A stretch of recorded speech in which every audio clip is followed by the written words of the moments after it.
let's not talk about the election. We have a critical problem happening now. See, this is what I'm saying. We should all come together. Even you as a journalist should look beyond the election. People are dying of hunger. And we're talking about the election. What happens in the next election? I've said this publicly. Peter Obi is not desperate to be Nigerian president and desperate to see Nigeria work. Your children are suffering. So don't ask me that type of question, please. I'm begging you. Let's talk about how to save the country. If the country is working, I mustn't be president. Let the country work for our future. Okay. I want the children of here to Wow, that is Mr. Peter Obi for you. So guys, you've heard it from Mr. Peter Obi. He had an interactive session with some of the journalists. And honestly, Peter Obi is always a sincere person. You could see that leadership quality in him. Honestly, this man means well for Nigerians. I'm going to allow you listen to the full video. It was really an interactive session. They asked him so many questions and he responded. I mean, he responded wisely. When you listen to Mr. Peter Obi speak, you know that this man just wants to see Nigeria work again. Like you've just heard him say, he said he's not desperate to be Nigeria's president. He just wants to see Nigeria work. He just wants to see Nigeria stand out. He wants to see Nigeria being able to compete with other African countries. So I'm going to be allowing you to watch the full video of what Mr. Peter Obi said about also Atiku calling for a mega to become a strong opposition, that he will be in support of that. But if he's coming together to form a political party, that may look somehow. Just listen for yourself what Mr. Peter Obi got to say. And I believe that it's helped in the past. Because if you look at those who fought for our independence and everything, they were in different political party formations and was able to show that first democratic process in Nigeria, which is what we are all clamoring that we need to go back to now, where we have very enterprising, progressive regional governments thriving very well. Thank you, sir. So as a critical stakeholder, what is your advice to Inter-Party Advisory Council IPAC to ensure democracy growth in Nigeria? Well, as it is today, my advice is that the parties come together and work for the people. You could see today there's a gradual erosion of the tenets of democracy. Our political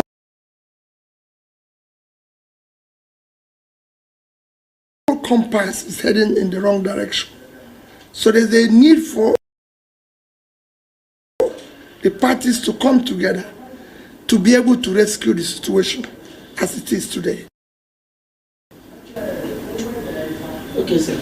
So the final question, sir. So what advice do you have for Nigerians, especially the electorate? Well, for Nigerians, well, which is for all of us, we need to take issue of governance very serious. We need to ensure that only those who are competent, who have the capacity, who have the integrity to be able to serve faithfully and use the resources of the nation effectively for production are allowed into office and supported. And we should resist where things are going wrong. This question, which is the issue of the parties coming together, that is impossible. You're talking about coming together for election purpose. That's not what I'm talking. I'm talking about coming together for good governance and making sure that the people are well governed, are well served. That's two different things. When it is for election purpose, it is self-benefiting or transactional. But if it is for good governance, we can all come together and work together. And if you look at what President Obasanjo is talking about, I don't think he's talking against saying that democracy is not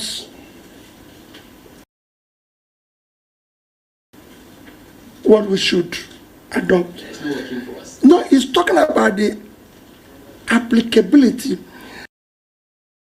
Democracy as is being practiced in the Western world does not have universal acceptability and applicability. You have to look at what suits you.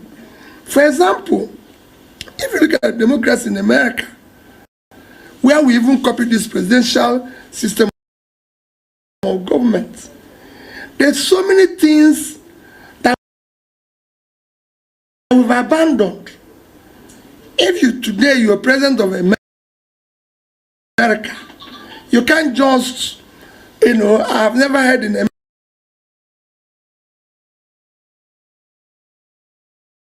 America that they bought vehicles for legislators. You can't just buy cars anyhow. I have never heard you can't buy cars for first lady anyhow. There's no, in fact in America there's no office called office of first lady. It exists in name.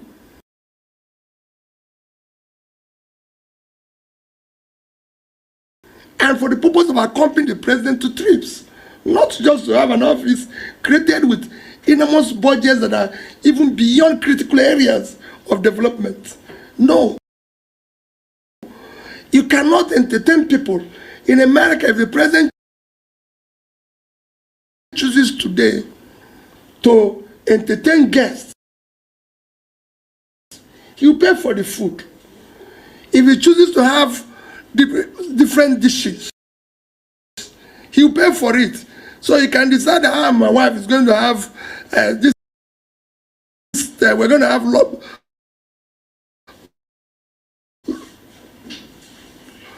this type of fish from Japan. At the end of the month, they have to pay for it. So these things don't happen. You don't have renovations of different houses for the president. If the president of America goes to New York today, he stays in a hotel. I have accompanied the president to trip in the past. The hotel the president of America was staying in a hotel. So these are issues. So we must look at what suits us. Again, look at how we can manage our own expense and everything. So what Obasanjo is saying that we must not adopt this and even adopt it wrongly as we are doing it today. The last one was an issue of moving towards one party. How can we celebrate?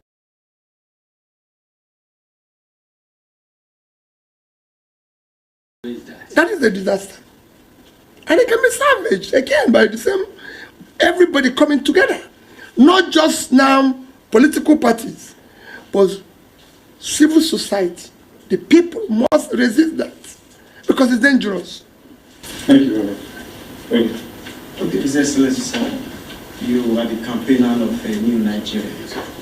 And recently you described the former president, Atiku Abubakar, as your leader. If, for example, in 2027, and you are given the opportunity to become his vice, will you do that? Then secondly, sir. My dear, let's not talk about the election. We have a critical problem happening now. See, this is what I'm saying. We should all come together. Even you as a journalist should look beyond the election. People are dying of hunger. And we're talking about the election. What happens in the next election? I've said this publicly. Peter Obi is not desperate to be Nigerian president and desperate to see Nigeria work. Your children are suffering. So don't ask me that type of question, please. I'm begging you. Let's talk about how to save the country. If the country is working, I mustn't be president. Let the country work for our future. Okay. I want the children of here to be looked after. Okay, the next one is you said that Nigerians should try to resist those who want to stop the good governance of Nigeria. Particularly the last election, we watched the exercise. We know that a lot of Nigerians supported you and they voted for you. But at the end, in this kind of scenario, how do Nigerians resist? They continue to voice it out and say, this is not what we expected. It has to be consistent. And I'm not saying they should go and start destroying things. We must remain civil and within the law, but consistently say no to bad governance. Your Excellency, good evening. Abayo Makibola is my name. I report for Wazobia, Nigeria. Thank you. Let's go back to IPAC. Will you say IPAC as the umbrella body of all political parties in Nigeria has lived up to its expectation? If no, what would be your recommendation? How do you think IPAC can get it better for us to have the democracy we are all aiming for? IPAC should go beyond being transactional and be effective in collectively opposing bad governance. That is their role. That is why they were formed, to say no when things are going wrong. And everybody can see today that things are going wrong in our country. It needs to be told. We now have a situation where non-party carrying members are being appointed to be a referee in our coming elections. IPAC, civil society, and the people need to resist that. These are people, even some of them who have been part of Togre, and I'm becoming the referees. IPAC should voice out where 90% of our election ends up in court. They should voice out where our courts have become courts of favors, courts of procurement, rather than courts of justice and the law. They should voice out where a position where you have 3 recent judgments that are contradictory. Look at what is happening in Kano, Zamfara, and Plateau. All geared through opposition parties. I don't need to be a member of those parties to say that things are wrong. They are wrong. They are not good for democracy. My party is not in any of them. But it shouldn't be. Look at the elections that happened recently. In Kogi and everything, nobody's talking about the people who were killed, people who were men, and everything. Everybody is saying congratulations to something you know that was wrong. That's where IPAC, civil society, and everybody should voice out. It's not about who it benefits today or tomorrow. I've said it before. Nobody is buying fuel cheaper. Nobody is buying food cheaper. If anybody knows where it's cheaper, for it, one party or the other, show me so we can go there and buy. Your Excellency, good evening. My name is Mariam Sakari. I work for Liberty TV. I want to ask, perhaps it is time for restructuring. Nigerians have been talking about restructuring for a while now, and looking at everything that is happening, do you think that perhaps this is the time, to begin to go beyond talking about restructuring and actually coming together to hold a kind of maybe confab or conference? I said it in my last conference that we need it immediately because we need to talk. We need to show, like I said at the beginning of this conference, that our compass is headed in the wrong direction. And if we don't do anything, it will consume everybody, and it consumes everybody. Some people will think today they are benefiting or because it's this. No. In a situation where you have a looming crisis and we're playing about it, we've been warned of we're going to face hunger next year.